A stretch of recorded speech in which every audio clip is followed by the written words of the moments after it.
আমি যা দেখি আল্লাহর আযাব, পাকড়াও, জাহান্নামের দৃশ্য, সেগুলো যদি তোমরা দেখতে তাহলে তোমাদের পৃথিবীর স্বাদ চিরতরে উঠে যেত। কোনোদিন তোমাদের মুখে হাসি পেত না। আনন্দ উপভোগ করা এটা তোমাদের জীবন থেকে চিরতরে হারিয়ে যেত। তোমরা বাসায় বাড়িতে আনন্দে দুনিয়ার ভোগ বিলাস নারী এই সব কিছুর যে আনন্দ তৃপ্তি, এগুলো থেকে চিরকালের জন্য তোমরা হারিয়ে যেতে যদি তোমরা দেখতে আমি যা দেখি, আমি যা শুনি।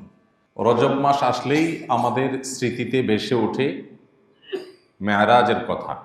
আমাদের সমাজের মানুষের কাছেও রজব মাসটি মেয়ারাজের মাস হিসাবে সর্বাধিক পরিচিত। যদিও আমরা এর আগে স্পষ্ট করেছি যে রজব মাসটি মূলত সম্মানিত 4 মাসের এক মাস হিসাবে আমাদের কাছে সমাদৃত বিশেষ গুরুত্বপূর্ণ মাস। সেই সাথে অনেক ঐতিহাসিকদের মতে নবী সাল্লাল্লাহু আলাইহি সাল্লামের জীবনের একটি অলৌকিক ঘটনা, তার জীবনে এক অলৌকিক অধ্যায় ঘটেছিল ইসরা এবং মেরাজের, সেটিও অনেক ইতিহাসবিদদের মতে এই রজব মাসে সংগঠিত হয়েছিল। তাহলে রজব মাসের তাৎপর্যের মূল এবং প্রধান যে দিকটি সেটি হলো এটি সম্মানিত মাসের একটি। সেই সাথে নবী সাল্লাল্লাহু আলাইহি সাল্লামের জীবনে ইসরা এবং মেরাজের মতো অলৌকিক ঘটনা ঘটেছে। সেই ঘটনা ঠিক কবে ঘটেছে এটা নিয়ে ইতিহাসবিদদের মধ্যে নানাবিধ মত থাকলেও অনেক ইতিহাসবিদদের মতে রজব মাসে ঘটেছে। অবশ্য রজব মাসের কোন তারিখে ঘটেছে সেটা নিয়ে আবার নানামুখী মতামত আছে। 16টিরও অধিক মতামত আছে নবী সাল্লাল্লাহু আলাইহি সাল্লামের মেরাজের তারিখকে ঘিরে। প্রশ্ন উঠতে পারে, কেন এত মতামত?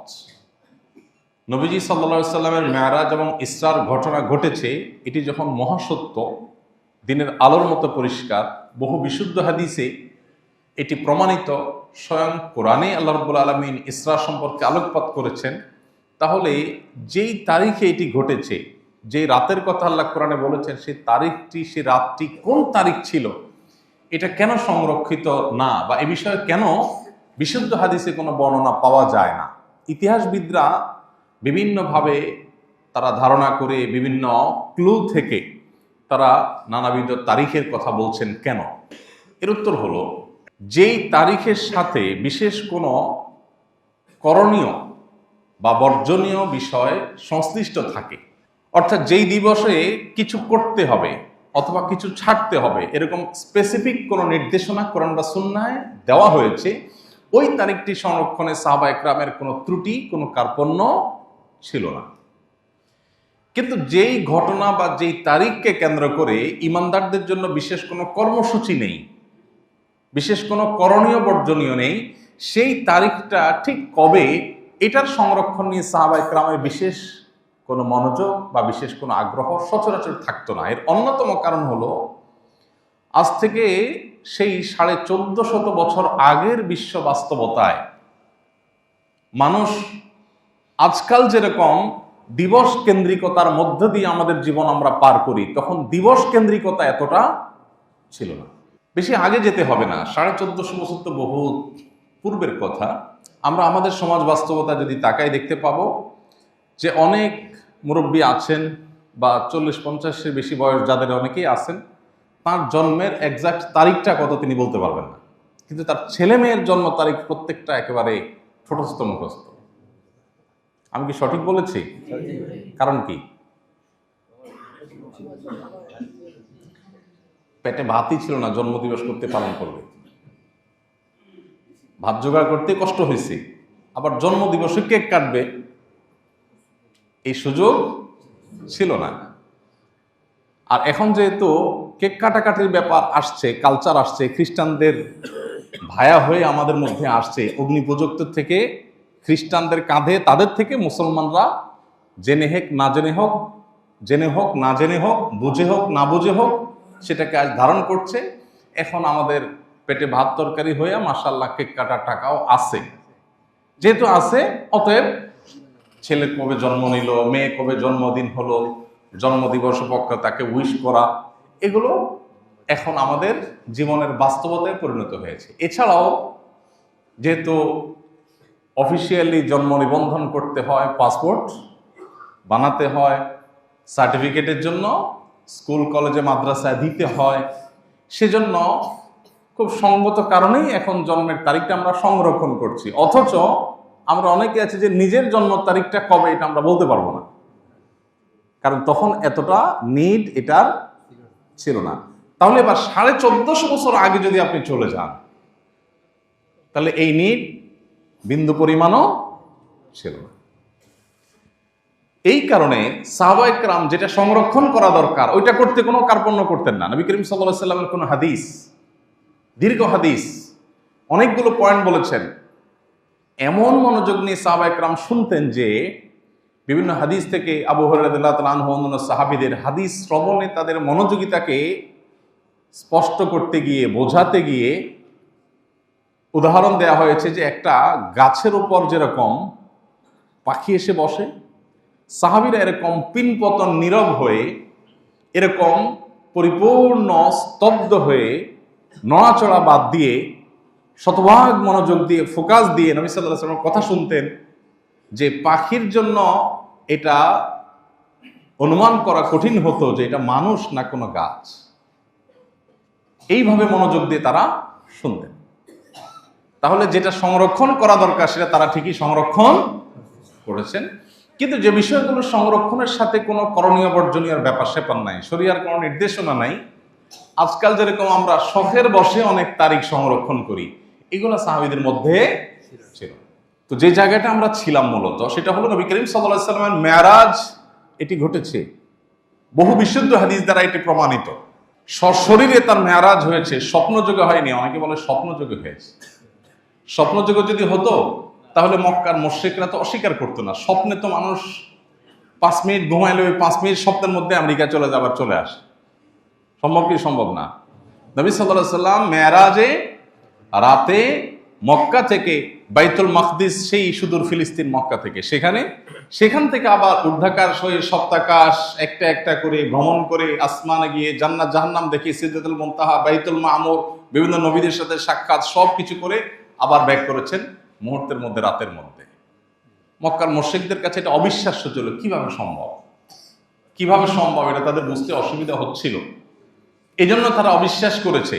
যদি স্বপ্নটা নবী সাল্লাল্লাহু আলাইহি ওয়াসাল্লামের মেরাজের, রাসূল সাল্লাল্লাহু আলাইহি ওয়াসাল্লামের মেরাজটা যদি স্বপ্নে হতো তাহলে এটা কিন্তু অস্বীকার করার কোনো কারণ থাকতো না। তাহলে বোঝা গেল স্বপ্নে হয়নি, সশরীরে হয়েছে। এবং মেরাজের ঘটনা ঘটেছে সেটা সত্য, মহাসত্য, কিন্তু কোন তারিখে ঘটেছে সেই তারিখটা নির্দিষ্ট করে কোনো হাদিসে স্পষ্ট করে বর্ণিত হয় নাই।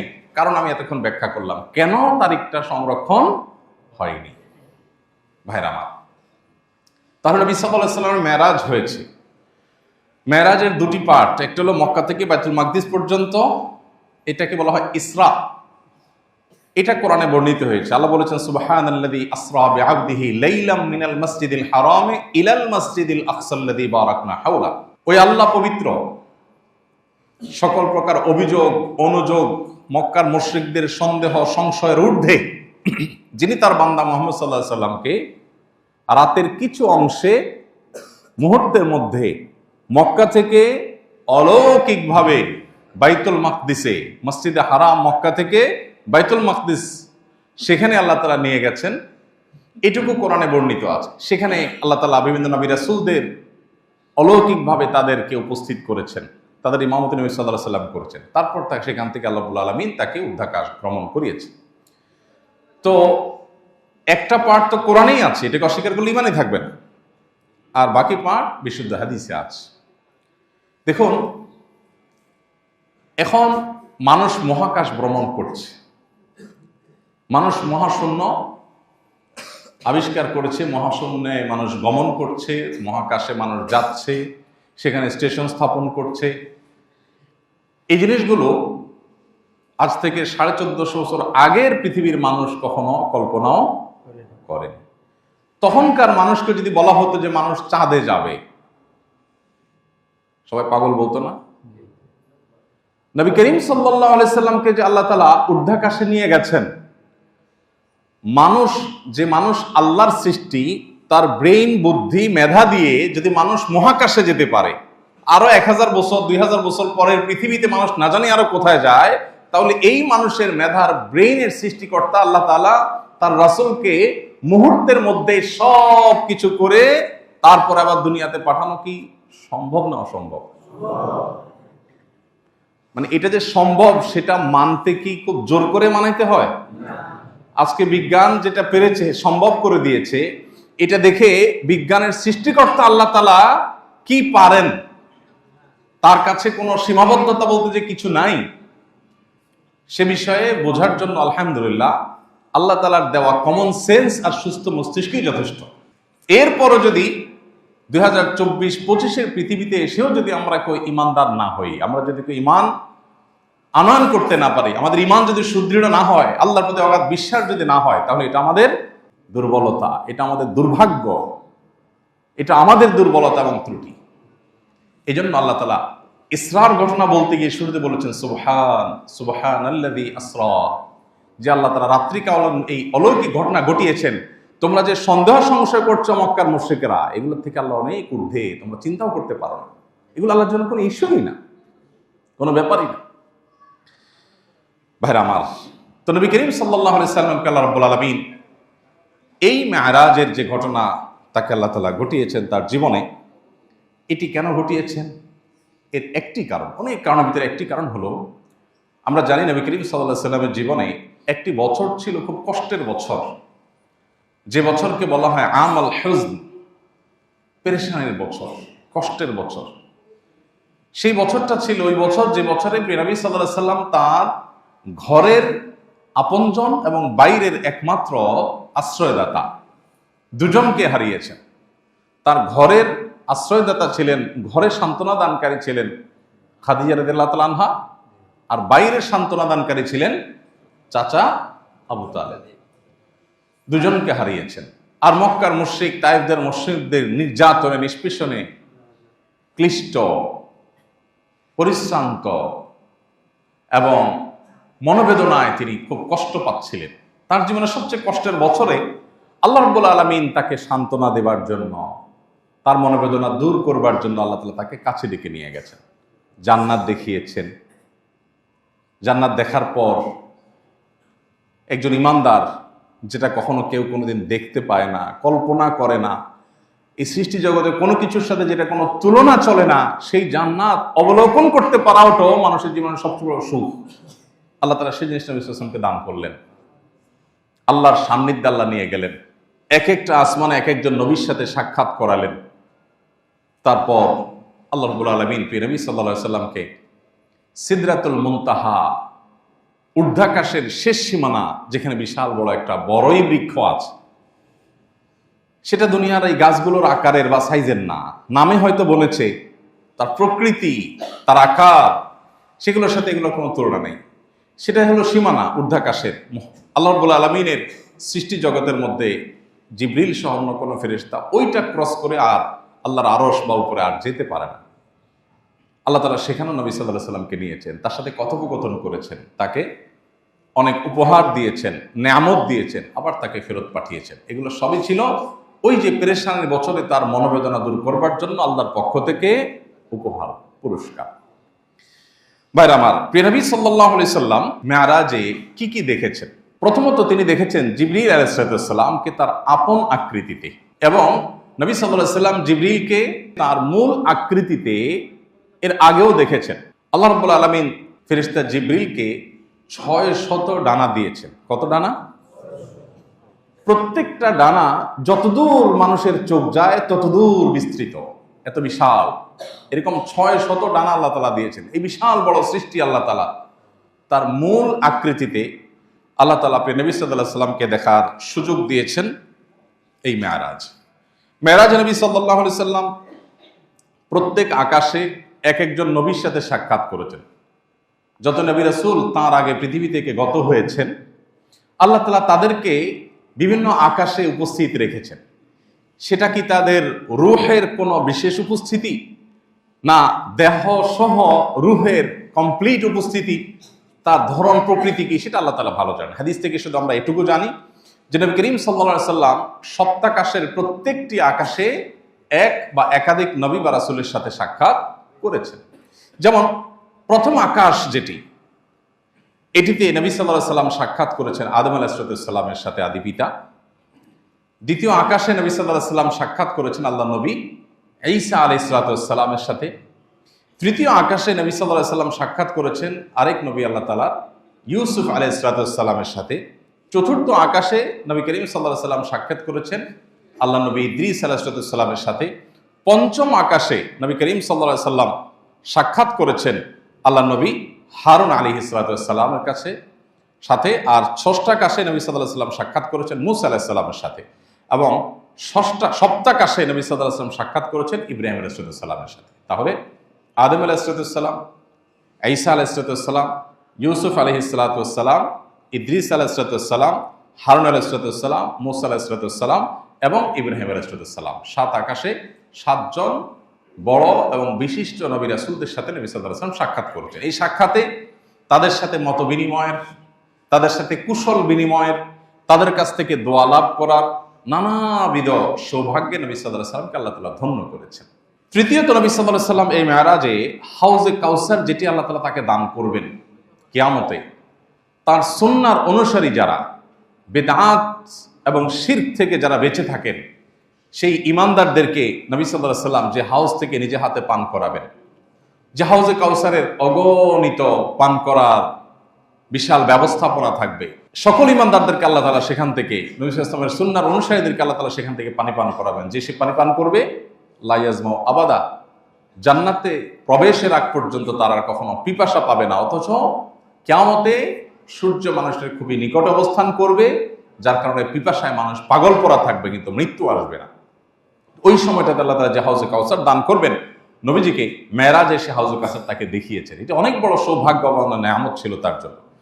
4 নম্বর যে জিনিসটি দেখেছেন তা হলো জান্নাতের কিছু দৃশ্য, জাহান্নামের কিছু দৃশ্য আল্লাহ তাআলা তাকে দেখিয়েছেন। কি হতে পারে?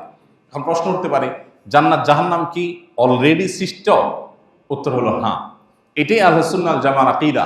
কোরআন এবং সুন্নাহ এটাই বলে যে জান্নাত এবং জাহান্নামকে আল্লাহ তাআলা সৃষ্টি করেছেন, ইতোমধ্যে সেটা সৃষ্টি হয়ে আছে। নবী করিম সাল্লাল্লাহু আলাইহি ওয়াসাল্লামকে আল্লাহ রাব্বুল আলামিন সে জান্নাতের কিছু দৃশ্য, আবু হুরায়রা রাদিয়াল্লাহু তাআলা আনহুর পায়ের আওয়াজ জান্নাতে শুনতে পাওয়া, বিশিষ্ট সাহাবীদের অনেকের ফজিলত মর্যাদা, জান্নাতে আগে আগে থাকতে পারা, তাদের সৌভাগ্য, তাদের মর্যাদার কারণগুলো উদ্ঘাটন করতে পারা, জান্নাতীয় কিছু নেয়ামত আল্লাহ সুবহানাহু ওয়া তাআলা তাকে দেখিয়েছেন। সেই সাথে জাহান্নামের কিছু করুণ দৃশ্য মানব জাতিকে, আদম সন্তানকে, ইমানদারদেরকে সতর্ক করার জন্য আল্লাহ তাআলা দেখিয়েছেন। 5 নম্বর, নবী সাল্লাল্লাহু আলাইহি ওয়াসাল্লাম সাক্ষাৎ করেছেন জাহান্নামের যে প্রহরী মালিক নামক ফেরেশতা তার সাথে। তিনি ছাড়াও অন্যান্য অনেক ফেরেশতার সাথে নবী সাল্লাল্লাহু আলাইহি ওয়াসাল্লামকে আল্লাহ তাআলা সাক্ষাৎ ঘটিয়েছেন মেরাজের মাধ্যমে। এবং 6 নম্বরে নবী সাল্লাল্লাহু আলাইহি ওয়াসাল্লাম এই সফরে বাইতুল মামুর ভিজিট করেছেন। বাইতুল মামুর হলো ঊর্ধ্বাকাশে একটি মসজিদ, যেই বাইতুল মামুর এইটা আল্লাহ রাব্বুল আলামিন মক্কার কাবার ঠিক বরাবর আল্লাহ তাআলা যার অবস্থান রেখেছেন। এই মসজিদের বিশালতা এত বড়, যেখানে আল্লাহর ফেরেশতারা প্রতিবারে প্রবেশ করলে 70,000 ফেরেশতা সেখানে সালাত আদায় করেন। ফেরেশতাদের আকৃতি অবশ্য হাদিসে এখানে উল্লেখ করা হয়নি যে কি আমাদের মতো আকৃতি 70,000 নাকি ওই যে জিবরিলের মতো আকৃতি 70,000, সেটা আল্লাহ তাআলা ভালো জানেন। তো 70,000 ফেরেশতা একসাথে যারা সালাত আদায় করেন, তারা একদিন যারা সালাত আদায় করে বের হন, সেখান থেকে নামাজ পড়ে বের হন, কিয়ামত পর্যন্ত তারা আর সেখানে ঢোকার সুযোগ পান না। এরপরে নতুন 70,000 ঢোকে। এইভাবে আল্লাহ তাআলার ফেরেশতাদের সংখ্যা কত একমাত্র আল্লাহ তাআলা ভালো জানেন। তো এই জন্য নবী সাল্লাল্লাহু আলাইহি ওয়াসাল্লামকে আল্লাহ তাআলা বাইতুল মামুর সাক্ষাৎ করার সুযোগ দিয়েছেন।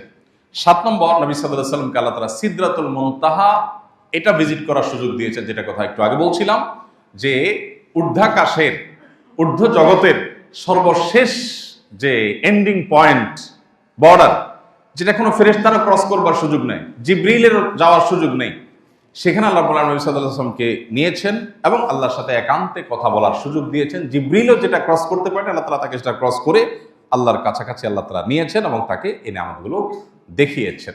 নবী করিম সাল্লাল্লাহু আলাইহি ওয়াসাল্লামের মেরাজের প্রাপ্তি নিয়ে অনেক আলোচনা করার মতো, খুবই সংক্ষিপ্ত সময়। তো এই অর্জনগুলো আল্লাহ তাআলা তার নবী সাল্লাল্লাহু আলাইহি ওয়াসাল্লামকে দান করেছেন মেরাজের মাধ্যমে। এবং এই মেরাজ থেকে আমাদের প্রাপ্তির জায়গা নাম্বার 1, আমাদের প্রাপ্তির জায়গা হলো নবী করিম সাল্লাল্লাহু আলাইহি ওয়াসাল্লাম মেরাজে জাহান্নামীদের কিছু দৃশ্য দেখেছেন। আল্লাহ তাআলা তাকে কিছু দৃশ্য দেখিয়েছেন। সেই দৃশ্যটা দুনিয়াতে যেরকম ডামি ক্লাস হয়, ডামি অনেক কিছু হয়, হতে পারে জাহান্নামের ওইরকম একটা চিত্র যে এমন হবে সেটা আল্লাহ তাআলা দেখিয়েছেন, আবার হতে পারে আল্লাহ তাআলা মূল এবং হাকিকতটাই দেখিয়েছেন। এর প্রকৃত রূপ কেমন ছিল, আলমুল গায়ব এবং অদৃশ্যের জগৎ সম্পর্কে কোরআন সুন্নাহ যতটুকু বলে আমরা ততটুকু শুধু ঈমান আনি, এর ডিটেইল আমরা নিজেদের থেকে ব্যাখ্যা করার সুযোগ থাকে না। তো নবী সাল্লাল্লাহু আলাইহি সাল্লাম জাহান্নামে যা দেখেছেন সেখান থেকে আমাদের শিক্ষা গ্রহণ করবার সুযোগ আছে। যেমন মেরাজে আল্লাহর হাবিব সাল্লাল্লাহু আলাইহি সাল্লাম যখন ফেরেশতার সাথে জাহান্নামের বিভিন্ন দৃশ্য দেখছেন, এর মধ্যে একটা দৃশ্য হলো যে তিনি দেখতে পাচ্ছিলেন যে কিছু মানুষ তারা তাদের হাতে যে নখগুলো, এই নখগুলো সাধারণ আমাদের দুনিয়াতে যেরকম নখ থাকে এরকম পাতলা বা এতটা সাধারণ পর্যায়ের নখ না, সে নখগুলো দেখতে পাচ্ছেন জাহান্নামে কিছু লোক তাদের নখগুলো হলো সবগুলো পিতলের, খুব শক্তিশালী, খুব ধারালো, ভয়ঙ্কর। এগুলো দিয়ে তারা তাদের চেহারা এবং বুককে তারা ছিঁড়ে ফেলছে, রক্তাক্ত করে ফেলছে। এটা অটোমেটিক, এটা সুস্থ স্বাভাবিক মানুষ তো নিজের চেহারা নিজের বুক আশ্রাবে না, কিন্তু এমনভাবে আল্লাহ তাআলা তাদের শাস্তি দিচ্ছেন যে তাদের এই হাত দিয়ে তাদের মুখ এবং বুককে তারা ছিঁড়ে ফেলছে, আবার সেটা স্বাভাবিক হচ্ছে, আবার ছিঁড়ে ফেলছে। এইভাবে এই শাস্তির মধ্যে তারা ডুবে আছে, এটা অটো হয়ে গেছে, আল্লাহ তাআলা ওইভাবে সেট করে ফেলেছেন তার জন্য। এই শাস্তি তাদের চলছে। নবী সাল্লাল্লাহু আলাইহি সাল্লাম সেখানে থামলেন, ফেরেশতাকে জিজ্ঞাসা করলেন, এই করুণ পরিণতি যাদের হচ্ছে এরা কারা, কি অপরাধে তাদের এই শাস্তি হচ্ছে? তখন নবী সাল্লাল্লাহু আলাইহি সাল্লামকে ফেরেশতারা জানালেন, এরা হলেন সেই সকল মানুষ যারা পৃথিবীতে মানুষের চরিত্র হনন করত, মানুষের অগোচরে মানুষকে নিয়ে সমালোচনা করে মজা পেত, গীবত শিকায়েত করত, মানুষের সম্মান হানি করত, মর্যাদা নষ্ট করত, মানুষকে অপমান অপদস্থ করত, মিথ্যা মানুষের বিরুদ্ধে নানাবিধ কথা তারা রটাতো, এগুলোতে তারা এনজয় করত, মজা পেত। আজ আল্লাহর তরফ থেকে তাদের জন্য এই শাস্তি, এবং এই শাস্তি তাদের জন্য চলমান থাকবে। এরপর নবী করিম সাল্লাল্লাহু আলাইহি সাল্লাম আরেকটা দৃশ্য দেখলেন, সেটা হলো কিছু লোক তাদের ঠোঁট কাটা হচ্ছে আগুনের কেচি দিয়ে, একটা কেচি আগুনের, সেই কেচি দিয়ে ঠোঁট কাটা হচ্ছে, কেটে ফেলা হচ্ছে, কষ্টে চিৎকার চেঁচামেচি, আবার সেটা জোড়া লেগে যাচ্ছে, আবার কাটা হচ্ছে, এভাবে অনবরত এই শাস্তির মধ্যে তারা নিপতিত। নবী করিম সাল্লাল্লাহু আলাইহি সাল্লাম জিজ্ঞাসা করলেন ফেরেশতাকে যে এরা কারা? তখন ফেরেশতা বললেন, এরা হলো সেই সকল মানুষেরা যারা পৃথিবীতে মানুষকে অনেক লম্বা লম্বা নসিহত করত, উপদেশ দিত, মানুষকে কোরআন এবং হাদিসের কথা বলে সতর্ক করত, মানুষকে আল্লাহ ভীতি সৃষ্টি করার জন্য বলতো, কিন্তু তারা নিজেরা সেটার উপর আমল করত। আল্লাহ তাআলা আমাদেরকে জাহান্নামের আযাব থেকে রক্ষা পাওয়ার তৌফিক দান করুন। ইয়াকুলুনা মা লা ইয়াফআলুন, তারা বলার সময় মানুষকে অনেক কথা বলে, নিজে আমল করেন। এই রোগ আমাদের অনেকের মধ্যেই আছে। এই রোগের সবচেয়ে বড় কাস্টমার বা এই রোগের সবচেয়ে বড় আতঙ্কের জায়গা রোগী হলেন আলেম ওলামারা, হাফেজরা, কারি সাহেবরা। আর আমরা যারা সাধারণ মানুষ আছি, আমরাও মানুষকে যে কথা বলি সেটা নিজে আমরা আমল করি না। আল্লাহ বলেছেন, আতা'মুরুনা আন-নাসা বিল বিররি ওয়া তানসাউনা আনফুসাকুম, মানুষকে ভালো কাজের কথা বলো আর নিজেকে ভুলে যাও, নিজে সে কাজটা করো না। এর ভয়ঙ্কর শাস্তি। সাল্লাল্লাহু আলাইহি সাল্লাম এই দৃশ্য দেখেছেন যে কিছু মানুষ আল্লাহর কিতাব তারা পড়ে কিন্তু আমল করে না, মানুষকে বলে নিজের আমল করে না। আল্লাহ তাআলা সেই দুর্ভাগ্য মানুষদের কাতারে যেন আমাদেরকে শামিল না করেন। আল্লাহ যেন আমাদেরকে সেখান থেকে আল্লাহ তাআলা হেফাজতে রাখেন, আপন অনুগ্রহে যেন আল্লাহ তাআলা আমাদেরকে জাহান্নামের আযাব থেকে রক্ষা করেন। এরপর নবী করিম সাল্লাল্লাহু আলাইহি সাল্লাম আরেকটা দৃশ্য দেখতে পেলেন, সেটি হলো কিছু লোক তারা জাহান্নামে রক্তের সমুদ্রে তারা হাবুডুবু খাচ্ছে, আর একটা পার্ট থেকে একজন ফেরেশতা আল্লাহ নিয়োজিত ফেরেশতা পাথর নিক্ষেপ করছে। এই পাথরগুলো নিক্ষেপ করে করে যখনই তারা কাছে আসতে চাচ্ছে, আবার পাথর নিক্ষেপ করে তাদেরকে দূরে সরাই দেওয়া হচ্ছে। এভাবে তাদের শাস্তি চলছে যে রক্তের সমুদ্রে তারা হাবুডুবু খাচ্ছে, আর পাথরের আঘাতে তারা রক্ত রঞ্জিত হচ্ছে, কষ্ট পেয়ে যাচ্ছে, কিন্তু তাদের মৃত্যু আসছে না। এইরকম পরিস্থিতিতে এই মানুষগুলোর যখন শাস্তি হচ্ছে, নবী করিম সাল্লাল্লাহু আলাইহি সাল্লাম সেটা দেখে ফেরেশতাদের জিজ্ঞাসা করলেন, এরা কারা? তখন ফেরেশতারা বললেন, এরা হলো সেই লোক যারা পৃথিবীতে সুদের কারবার করত, তাদের বুক কাঁপতো না। আল্লাহ তাআলা যেটাকে এত জঘন্য হারাম ঘোষণা করেছেন সেটা তারা অবলীলায় করত। এই সুদখোরদেরকে, সুদের কারবার যারা করেছে তাদেরকে এভাবে শাস্তি দেওয়া হচ্ছে। এভাবে নবী করিম সাল্লাল্লাহু আলাইহি ওয়াসাল্লাম মেরাজে জাহান্নামীদের বিভিন্ন দৃশ্য এবং চিত্র তিনি দেখেছেন। তাকে অবলোকন করবার সুযোগ আল্লাহ তাআলা দিয়েছেন যেন তিনি আমাদেরকে সতর্ক করেন। তিনি সতর্ক হন। তিনি এই জন্য বলেছেন, ইন্নী আরা মা লা তারাউন আসমাউ মা লা তাসমাউন। আমি যা দেখি তোমরা তা দেখো না, আমি যা শুনি বা শুনেছি তোমরা তা শুনো না। আমি যা দেখি আল্লাহর আযাব পাকড়াও জাহান্নামের দৃশ্য, সেগুলো যদি তোমরা দেখতে তাহলে তোমাদের পৃথিবীর স্বাদ চিরতরে উঠে যেত। কোনোদিন তোমাদের মুখে হাসি পেত, আনন্দ উপভোগ করা এটা তোমাদের জীবন থেকে চিরতরে হারিয়ে যেত। তোমরা বাসায় বাড়িতে আনন্দে দুনিয়ার ভোগ বিলাস নারী এই সব কিছুর যে আনন্দ তৃপ্তি এগুলো থেকে চিরকালের জন্য তোমরা হারিয়ে যেতে যদি তোমরা দেখতে আমি যা দেখি, আমি যা শুনি। আল্লাহ তাআলা আমাদেরকে শিক্ষা গ্রহণ করবার তৌফিক নসিব করুন। নবী করিম সাল্লাল্লাহু আলাইহি সাল্লামকে মেরাজে আল্লাহ রাব্বুল আলামিন আরো অনেক জিনিস দিয়েছেন যেগুলো সংক্ষিপ্ত সমালোচনা করা সম্ভব নয়। 5 ওয়াক্ত নামাজ আমরা জানি মেরাজ থেকে তিনি পেয়েছেন। তার আগ পর্যন্ত 5 ওয়াক্ত নামাজের বিধান এই উম্মতের জন্য ছিল না। আল্লাহ তাআলা নবী সাল্লাল্লাহু আলাইহি সাল্লামের সাথে একান্ত আলাপচারিতার পর তাকে 5 ওয়াক্ত নামাজ দিয়েছেন। তবে প্রথমত এটি 50 ওয়াক্ত ছিল। 50 ওয়াক্ত নামাজ দিয়ে যখন পাঠালেন, তিনি ফিরে এসেছেন। মুসা আলাইহিস সালামের সাথে সাক্ষাৎ হলো। যখন ফিরে আসছেন, মুসা আলাইহিস সালাম বললেন, 50 ওয়াক্ত নামাজ আপনার উম্মতের জন্য কঠিন হয়ে যাবে, তারা পারবে না। দিনে 50 ওয়াক্ত নামাজ পড়তে গেলে তারা কিছু করতে পারবে না। আল্লাহর এই কঠিন এই নির্দেশ মানাটা তাদের জন্য কঠিন হয়ে যাবে। এরা দুনিয়ার প্রতি অনেক আকৃষ্ট হবে, অনেক কাজে ব্যস্ত হয়ে যাবে। আপনি আল্লাহর কাছে যান, কমায় নেন। নবীজি আল্লাহর কাছে ফেরত আসলেন, বলেন, আল্লাহ আমার উম্মতের জন্য এটা কষ্ট হয়ে যাবে, আপনি আর একটু কমায় দেন দায়িত্ব। 45 ওয়াক্ত দেওয়া হলো। এভাবে কয়েক দফা গিয়ে কমাতে কমাতে 5 ওয়াক্ত পর্যন্ত আসার পর নবী সাল্লাল্লাহু আলাইহি সাল্লাম সেটা নিয়ে আসলেন। আল্লাহ রাব্বুল আলামিন নবী সাল্লাল্লাহু আলাইহি সাল্লামকে সুসংবাদ দিয়েছেন যে 50 ওয়াক্ত নামাজ দিয়ে আপনার উম্মতকে যে এর বিনিময় আমি দিতাম, 50 ওয়াক্তের জায়গায় 5 ওয়াক্ত করে দেওয়া হলেও তাদের সুবিধার্থে এই 5 ওয়াক্তই যদি ঠিকমতো তারা আদায় করে তাহলে 50 ওয়াক্তের যে বিনিময় এটা তাদেরকে দেওয়া হবে।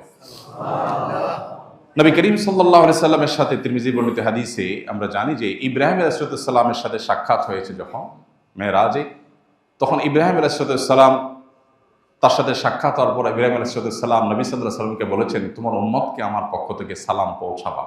আমাদেরকে সালাম দিয়েছেন কে? ইব্রাহিম আলাইহিস সালাম। সালাম পৌঁছে তোমার উম্মতকে বলে দিবা, জানিয়ে দিবা যে জান্নাতের মাটি বড় পবিত্র, এর পানি বড় সুমিষ্ট, আর জান্নাত পুরাটাই কিন্তু খাঁখা শূন্য জায়গা। অতএব সেই জান্নাতকে যদি কেউ সুশোভিত করতে চায়, সবুজ শ্যামল করতে চায়, উপভোগ্য করতে চায়, সুন্দর উদ্যানে পরিণত করতে চায়, তাহলে সে যেন জেনে রাখে দুনিয়ার মতো সেখানে বীজ লাগিয়ে গাছ উৎপাদন করতে হয় না। সেখানে গাছ উৎপাদন করবার জন্য তোমার উম্মত যেন সুবহানাল্লাহ আলহামদুলিল্লাহ ওয়ালা ইলাহা ইল্লাল্লাহু আল্লাহু আকবার এই বাক্যগুলো যেন বেশি বেশি পাঠ করে। এই বাক্যগুলোর পাঠ এটাই জান্নাতে তার বিশাল বড় নেয়ামত রাজি ফলজ এবং নানাবিধ বৃক্ষ সেখানে উৎপাদনের কারণ হবে। অতএব তোমার উম্মত যেন এটা জেনে রাখে, তাদেরকে জানিয়ে দিও যে জান্নাত সেটার জন্য কিন্তু তাদেরকে পার্থিব জগৎ থেকে জীবদ্দশায় দুনিয়া থেকেই তাদেরকে কিন্তু সেখানে উৎপাদন করে তারপরে সেখানে আসতে হবে। এই বার্তা নবী সাল্লাল্লাহু আলাইহি সাল্লামকে ইব্রাহিম আলাইহিস সালাম দিয়েছেন আমাদের উদ্দেশ্যে। বিধায় এখান থেকে শিক্ষা গ্রহণ করে আমরা বেশি বেশি তাসবিহ, অবসর সময়ে আল্লাহর পবিত্রতা জ্ঞাপন, আল্লাহর একত্ববাদের স্বীকৃতি, আল্লাহর বড়ত্ব বর্ণনা এবং আল্লাহর প্রশংসা এই বাক্যগুলো আমরা বেশি বেশি পাঠ করব। সুবহানাল্লাহি ওয়ালহামদুলিল্লাহ ওয়ালা ইলাহা ইল্লাল্লাহু আল্লাহু আকবার। আল্লাহ তাআলা আমাদেরকে এই সব বাক্যগুলোকে বেশি বেশি অন্তর থেকে মহব্বতের সাথে উচ্চারণ করার, অন্তর থেকে ধারণ করার তৌফিক দান করুন। নবী করিম সাল্লাল্লাহু আলাইহি সাল্লাম তার এই মেরাজ থেকে আমাদের শেখার বিষয় অনেক। তার জীবনের সবচেয়ে কষ্টের বছরও আল্লাহ তাআলা তার জন্য সান্ত্বনার ব্যবস্থা রেখেছেন। আল্লাহ যে কোরআনে বলেছেন ইন্না মা'আল উসরি ইউসরা, নিশ্চয়ই মানুষের কষ্টের পরই কষ্টের সাথেই সুখ থাকে। আল্লাহ পরে শব্দ বলেননি, বলেছেন মা'আল উসরি ইউসরা, অর্থাৎ মানুষের কঠিন সময়ের সাথেই সহজ সময় ভালো সময় থাকে। বারবার আল্লাহ তাআলা বলেছেন। মেরাজ থেকে আমাদের যে শিক্ষার বিষয়গুলো আছে এর ভিতরে একটা হলো ইন্না মাআল উসরি ইউসরা, কষ্টের পরেই সুখ থাকে। নবী সাল্লাল্লাহু আলাইহি সাল্লামকে আল্লাহ তাআলা অনেক পরীক্ষা নিয়েছে, অনেক কষ্ট তার জীবনে ছিল। এই কষ্ট দূর করার জন্য আল্লাহ তাআলা জান্নাতের নেয়ামত তো দেবেনই, দুনিয়াতেই আল্লাহ তাআলা মেরাজের নেয়ামত দিয়ে তাকে ধন্য করেছেন। আমাদের সবার জীবনে কষ্টের মধ্যেও আল্লাহ তাআলা সুখ রাখেন। আমরা অনেক সময় সুখটা অনুভব করার চেষ্টা করি না, বুঝে উঠতে পারি না যে কি সুখ পাইছি। অনেকে আমরা নাশুকরি করি যে আমার জীবনে কখনো সুখের দেখা পাইলাম না। এই কথাগুলো আল্লাহর নেয়ামতের নাশুকরি। আপনি যে দাঁড়ায় বলতে পারছেন, এটাই তো আল্লাহ তাআলার অনেক বড় নেয়ামত। এই বলাটাই তো অনেকে বলতে পারছে না। কত পয়সাওয়ালা মানুষ আছে, অনেক পয়সাওয়ালা মানুষ এই ঢাকায় আছেন, আমি চিনি, ব্যক্তিগতভাবে জানি, চোখ দিয়া দেখতে পান না, কোটি কোটি টাকার অ্যাসেট, কিন্তু নিজের অ্যাসেট নিজের কাছের লোকদেরকেও দেখতে পারেন না। পৃথিবীর কোনো চিকিৎসকরাও তার এই সমস্যার সমাধান করতে পারেন নাই। কত নেয়ামত থেকে মানুষ বঞ্চিত, সেখানে আল্লাহ তাআলা আপনাকে অনেক নেয়ামত দিয়ে রেখেছেন, আপনি বুঝতে পারছেন। তো একজন ইমানদার বিপদের মধ্যেও সুখের সন্ধান করার চেষ্টা করবে। দ্বিতীয়ত নামাজের গুরুত্ব আরো, যে আল্লাহ তাআলা অন্য সব বিধানগুলো জিবরিলের মাধ্যমে দিয়েছেন। নামাজ কত গুরুত্বপূর্ণ হলে নবীজিকে আল্লাহ তাআলা মেরাজে ডেকে নিয়ে তারপর সরাসরি দিয়েছেন, জিবরিলের মাধ্যমে দেন নাই। এখান থেকে নামাজের গুরুত্ব বোঝা যায়, অনুধাবন করা যায়। সেই নামাজ অবলীলায়, ঠান্ডা মাথায়, জেনে শুনে, ইচ্ছাকৃতভাবে আমরা যখন নষ্ট করি, তখন আর আল্লাহর আরশ প্রকম্পিত হওয়ার মতো অপরাধ হয়ে যায় সেটি। এবং এর দায় যে কত বড় হতে পারে, এর শাস্তি যে কত জঘন্য হতে পারে, সেটা একমাত্র আল্লাহ তাআলা ভালো জানেন। এই জন্য মেরাজের এই ঘটনা থেকে নামাজের গুরুত্বের শিক্ষা গ্রহণ করে আমাদের জীবনে নামাজকে জীবনের যে কোনো কিছুর চাইতে আমরা গুরুত্ব দেওয়ার চেষ্টা করবো ইনশাআল্লাহ। সব হারিয়ে যেতে পারে, কিন্তু নামাজ হারতে পারে না ইমানদারের জীবন, কোনো অবস্থাতেই না। গাড়ি ছুটে যেতে পারে, লস হয়ে যেতে পারে, কাস্টমার চলে যেতে পারে, অনেক ক্ষতি হতে পারে, কিন্তু নামাজ কখনো ইমানদারের জীবনে বাদ থাকতে পারে না। যুদ্ধক্ষেত্রে পর্যন্ত মাফ নাই, যুদ্ধক্ষেত্রে রণাঙ্গনে সেখানেও নামাজ পড়তে হবে। হ্যাঁ, নামাজ সেখানে পড়ার ক্ষেত্রে বিশেষ বিধান সালাতুল খৌফ আল্লাহ তাআলা কোরআনে দিয়েছেন, কিন্তু তারপর নামাজ পড়তে হবে। কারণ সতর ঢাকার মতো কোনো ব্যবস্থা নাই, এমন কোনো কঠিন জটিল পরিস্থিতির মধ্যে আছেন, এদিকে সতর ঢাকা নামাজের জন্য ফরজ, তাকেও নামাজ পড়তে হবে। প্রয়োজনে সতর ছাড়া, ঢাকা ছাড়া বসে বসে নামাজ পড়বে, তারপর নামাজ পড়তে হবে। কেউ সমুদ্রে নিমজ্জমান, কিছু একটা ধরে ভেসে আছে, যান বাঁচানো দায়, নামাজের ওয়াক্ত চলে যাচ্ছে, ওই অবস্থায় তার নামাজ পড়তে হবে।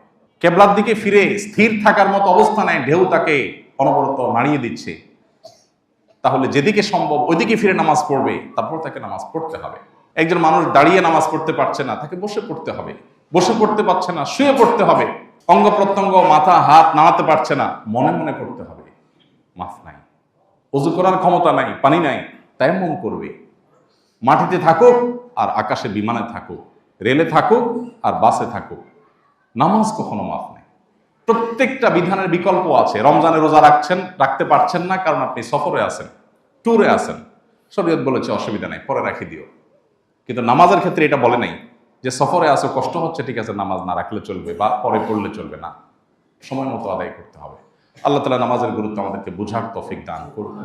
চোখ যেদিন বন্ধ হয়ে যাবে, মহাসত্যের মুখোমুখি যেদিন আমরা হয়ে যাব, সেদিন আমাদের সবার আগে হিসাব নেওয়া হবে নামাজের। নামাজটা ঠিক, বাকি সব সহজ করে দেওয়া হবে। নামাজে গড়বড়, সবগুলোতে আটকা পড়ে যাবে। আল্লাহ তাআলা আমাদেরকে নামাজ নিয়মিত সর্বোচ্চ গুরুত্বের সাথে সুন্দরভাবে আদায় করার তৌফিক দান করুন। নবী করিম সাল্লাল্লাহু আলাইহি ওয়াসাল্লাম তার মর্যাদা ও মেরাজের ঘটনা থেকে ফুটে উঠে আল্লাহর কাছে তিনি কত সম্মানিত, কত মর্যাদা তার, যে আল্লাহ তাআলা তাকে মেরাজ এবং ইসরার মতো নেয়ামত দিয়েছেন, তার কাছে নিয়েছেন।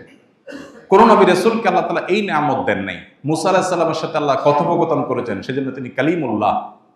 ঈসা আলাইহিস সালামকে আল্লাহ তাআলা বিশেষ বৈশিষ্ট্য দিয়েছেন, মাতৃকোলে কথা বলার শক্তি দিয়েছেন। তুর পাহাড়ে মুসা আলাইহিস সালামকে নিয়েছেন, এক এক নবীকে এক এক মর্যাদা দিয়েছেন।